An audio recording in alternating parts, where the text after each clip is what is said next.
This is a Napsol and we are going to talk now about the Brazilian press rooting for Iran. Man, it is absurd that in a war that clearly has a right side, which is Israel's side, and a wrong side, which is Iran's side, the Brazilian press decided to root for Iran. It is an open rooting. The person who drew attention to this was Ricardo Feltrinho. Do you know Ricardo Feltrin's channel? I always talk about him here. Hey, I recommend that you subscribe to Ricardo Feltrinho's channel. It is really cool. He is a guy who knows a lot about this area of communication and stuff like that. He is pointing out this absurd inconsistency in the Brazilian press openly rooting for Iran. Why is that, man? Could it be that Brazilian journalists are all from the extreme left and, therefore, support these dictatorial regimes, that it doesn't make sense for the left to support these dictatorial regimes, right? After all, the left is in favor of gays, women and stuff like that. And over there in Iran, everyone is repressed like hell. Why do these people support Iran? But more than that, don't Brazilian journalists realize how absurd the Iranian regime is? Here in Brazil, they criticize religion, not because religious people are dangerous, I don't know what else, but because they support a theocratic regime, right?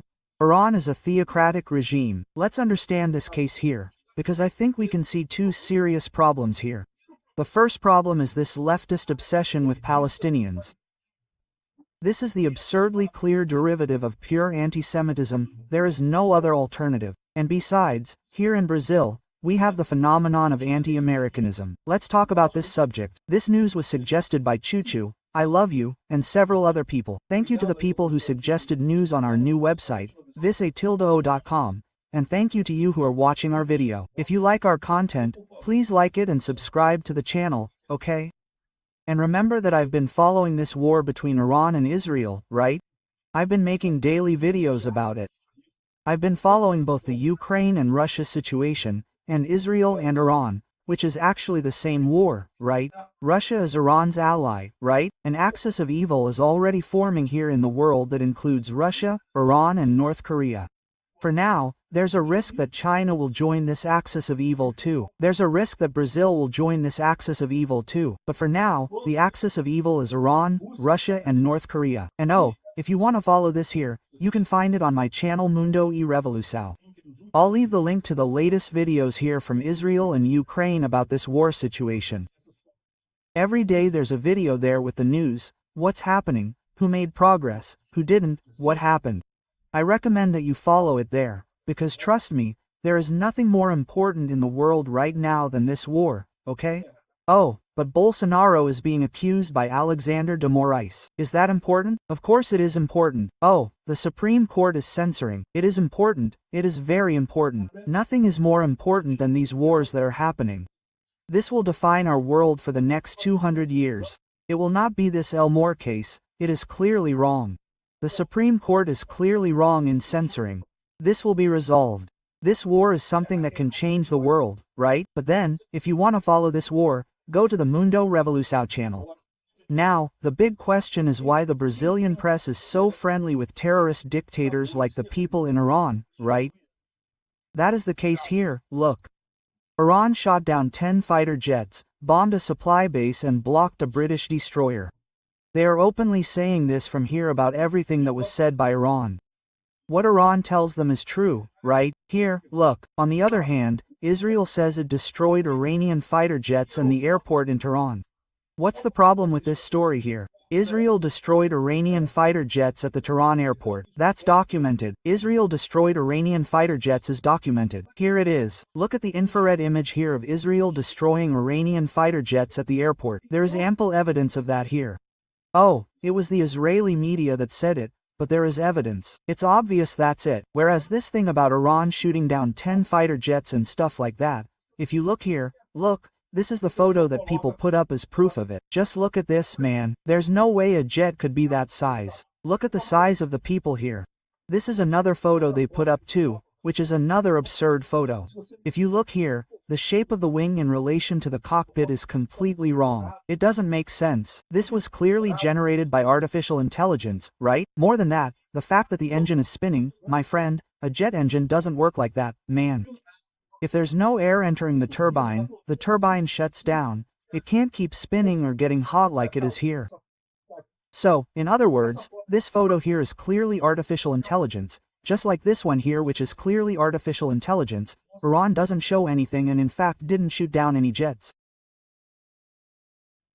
So the question that remains is this: why is the Brazilian press rooting for Iran? What's the logic behind this, right? Here, look at another case here. The war between Israel and Iran is one of the most useless in the world, according to a professor. So people call the leftists, right? Because that's their reference, right? Here, look, according to this professor here, look, it's one of the most useless wars in the world. It doesn't aim at territorial occupation because both countries are very far apart. True, there's no territorial occupation. Does it aim at the downfall of the regime? No, no, no. It aims to prevent Iran from having nuclear bombs. That is Israel's concern. It aims to overthrow the regime. It would be great if the current regime changed, right? Stop and think about it. It is a theocratic regime. It is a regime that oppresses women. It is a regime that oppresses homosexuals. Homosexuality in Iran is a crime, okay? It is a punishment, and the punishments for homosexuals in Iran are very harsh, right? Since Israel claims that Iran is an authoritarian regime. Hold on. Anyone can see you. Didn't you follow the Armin March case? We talked about it here on the channel. Mar Armeni was a 19-year-old student who is Kurdish, not even Muslim, and was caught by the Iranian customs police wearing the wrong veil.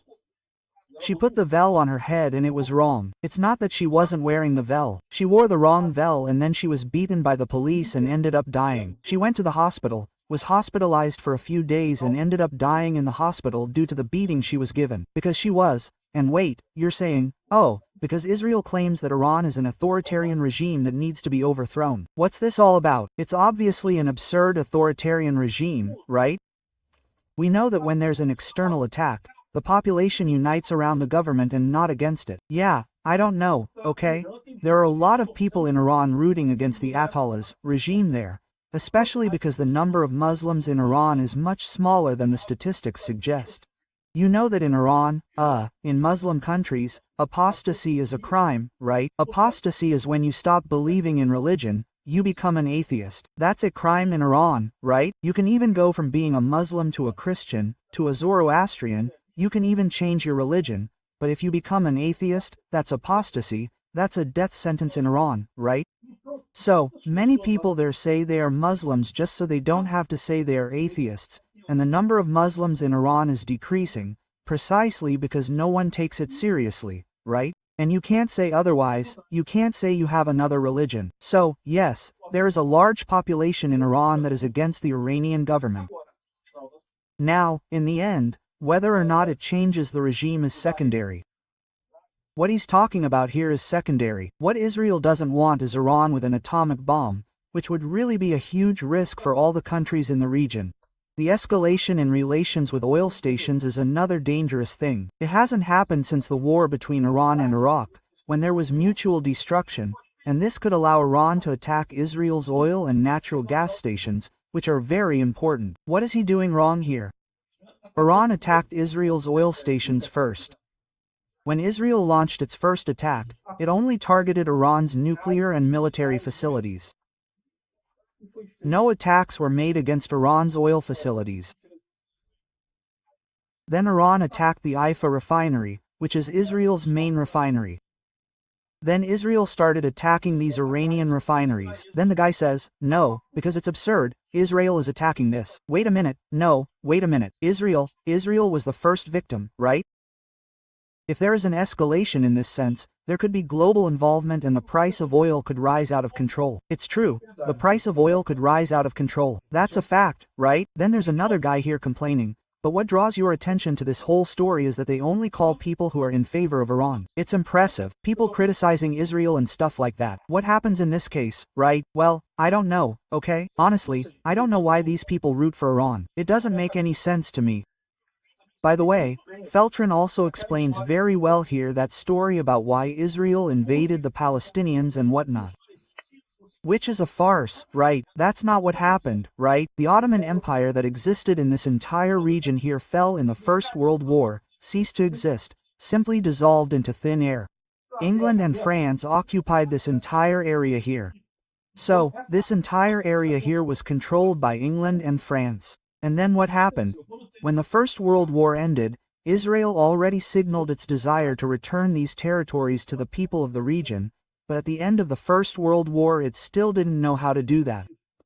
When the Second World War came and the persecution of the Jews and so on, in the end, the UN recommended that Israel separate this area here, reserving an area for the Jews and an area for the Arabs. Since there were more Arabs than Jews, Israel made the following partition here. Look, here's the map it made here. Look, Jordan, this area here was the area of the so-called British Mandate, right? It was Jordan and Israel. So Israel gave, the British Empire gave 3/4 of the area to the Arabs, to the Muslims, which is Jordan, and 1/4 to the Jews, which is Israel, right? Lebanon was left for the Christians. Lebanon, you know, is Christian, and it is still a remnant from the time of the Crusades, when the Christians occupied that area for a long time and so on. There are many Christians in that area and the rest here is Muslim, as it has been for some time, right? So Israel was left, the little piece of Israel there for the Jews, 1/4 of the British Mandate and the rest for the Arabs. So it is already divided. There is already a two-state solution. The two-state solution is that, Jordan for the Arabs and Israel for the Jews. And that's it. There is nothing more to be done, right? There is no need to divide it any further. What happened? When Israel was created, the Arabs invaded and occupied Jordan and the Gaza Strip. So, it was the Arabs who invaded Israel's territory, not the other way around. Israel never invaded any Arab territory. Israel received the territory from the British Empire, which was the legitimate owner of that area there, or at least if you understand that countries can own an area, it was the legitimate party in this situation. So that was the case here, right? So why are Brazilian journalists in favor of Iran, right? And I honestly don't know. I can't tell you because I can't understand it, but I'll point out two things, right? The first thing is anti-Semitism, right? Anti-Semitism is a view and it's ingrained in national culture, not in the world, right? Well, it's always existed, so much so that it was used by Hitler in World War II, but it was already older than him. Well, this prejudice against Jews comes from the fact that Jewish societies are very close-knit and end up helping each other out and stuff like that. So, they end up getting blamed, right? When Jews arrive in a place, they tend to get together a lot and are kind of isolated from the rest of the local population, so they tend to attract this kind of prejudice. This has been going on since 1500, there goes a little stone, and it's absurd. Obviously, it's wrong. But, especially with the advent of Nazism, people started with this idea that Jews have a large organization that controls the world, that they are responsible for people's poverty, because they make money and I don't know what. Which is completely absurd, it doesn't make any sense. There are very rich Jews, it's true, but there are poor Jews too, my friend, it's not like that. They are people like us, like any other person, right? Well, there are bad Jews, okay? Yes, there are bad Jews, there are bad Catholics and bad Muslims, there are bad ones too. The whole point is that this hatred against Jews was created. And the left loves it. Why? Because it's easy. The left loves easy things to mobilize people. That's why the left is so pro-Palestinian. The left's main objective is to gain power. And since it sees that it's easy to deceive people by saying that Jews are bad, people go down that path and then they manage to gain support, they manage to gain donations and so on. It's a rotten strategy, a very bad strategy, right? So, in part it's precisely because of that. There's a lot of leftist infiltration in Brazilian newsrooms and that's why this hatred of Israel, this open anti-Semitism and this preference for Iran. But that's not all. You also have the factor of anti-Americanism in Brazil, right? In Brazil, unfortunately, we have this plague, right? Brazilians look at our country and say, wow, we're the same age as the United States. The United States was created more or less at the same time as Brazil. There was nothing there. There was only bush and Indians. Here there was only bush and Indians. And it started more or less at the same time. We started building a country here. They started building a country there. Until 1800 and something it was basically the same size. The economy of the United States, the economy of Brazil was more or less the same. There were no major differences in terms of economy. However, the 19th century, 20th century arrived. And what do we have today? Today Brazil is a shitty eco-country, a third-rate republic in Latin America, and the United States is the great world power. Yeah, it's natural that a feeling of envy arises among Brazilians in relation to Americans, right? Wow, what happened? How can we be arriving here and they're in that position there? What happened? What's wrong and what's wrong? This generates anti-Americanism among Brazilians. We have to be careful with this, because the truth is that they are better off than us, because they made the right decisions and we made stupid decisions. We elected Getúlio Vargas. Think about it, man. When Getúlio Vargas carried out the coup here, you could say, oh, no, damn it, it wasn't the Brazilians' fault, because the guy staged a coup, took over the armed forces and staged a coup. There's nothing to be done. But then after they finished the coup, and we managed to remove Getúlio Vargas, the guy ran for office and man, Brazilians went out and voted for the guy, man. I can't understand this, man. It's absurd. And then Lula stole a lot from Petrobras. The Petrobras scandal, the Mensalão scandal, the guy is a corrupt drunkard. And then he comes back, he's a candidate and Brazilians go out and vote for the guy, man. There's no way to justify this, man. It's because Brazilians have been making bad decisions. That's why we're in the... And the United States is much better than us, because they've been making the right decisions, they've been avoiding these idiotic figures and there are people with mental retardation, like Getúlio Vargas, like Lula, and they've been chosen by people who think, right? That's what made it happen. The difference is that in the end, it's not magic, no global conspiracy, no theft of resources, none of that. The guys made the right decisions, we made the wrong decisions, that's why the problem. But there is, in fact, an undeniable Brazilian resentment towards the United States, right? And then it leads to this kind of thing too. I saw people saying things like, oh, no, because Iran can have weapons, why can Israel have atomic weapons? Why can't Iran have atomic weapons? What's this deal? Come on. Iran can't have atomic weapons because they're a bunch of crazy, religious, extremists over there. If these people have atomic weapons, they'll use them. These people aren't worried about trade, justice, or anything like that. They think they'll find 72 virgins in heaven later. So, come on, use atomic weapons. Yeah, they're crazy. They're complete lunatics, right? And a lot of this is the idea that, oh, no, but Brazil wants nuclear weapons too. Why does Brazil want nuclear weapons? What logic is there in that, man? Nuclear weapons are useless. Look at Russia getting screwed over in the war with Ukraine, even though they have nuclear weapons and are completely destroyed in the war there. Anyway, that's my diagnosis. I could be wrong, but I think that's it. First of all, it's exaggerated leftism. And leftists are essentially anti-Semitic. They are essentially against Jews and also this anti-Americanism that we have here in Brazil. That's my diagnosis of why so many journalists in Brazil are rooting for Iran. Now, it could be worse than that, okay? It could be for money, because Russia is an ally of Iran and Russia pays for a lot of journalists here in Brazil, okay? Don't forget that. There are a lot of journalists in Brazil who receive money from Russia.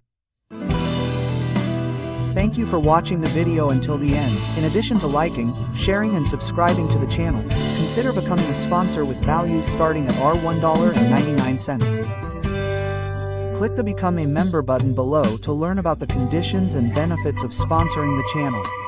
For more information about our project, visit our websites indicated on the screen. Yeah,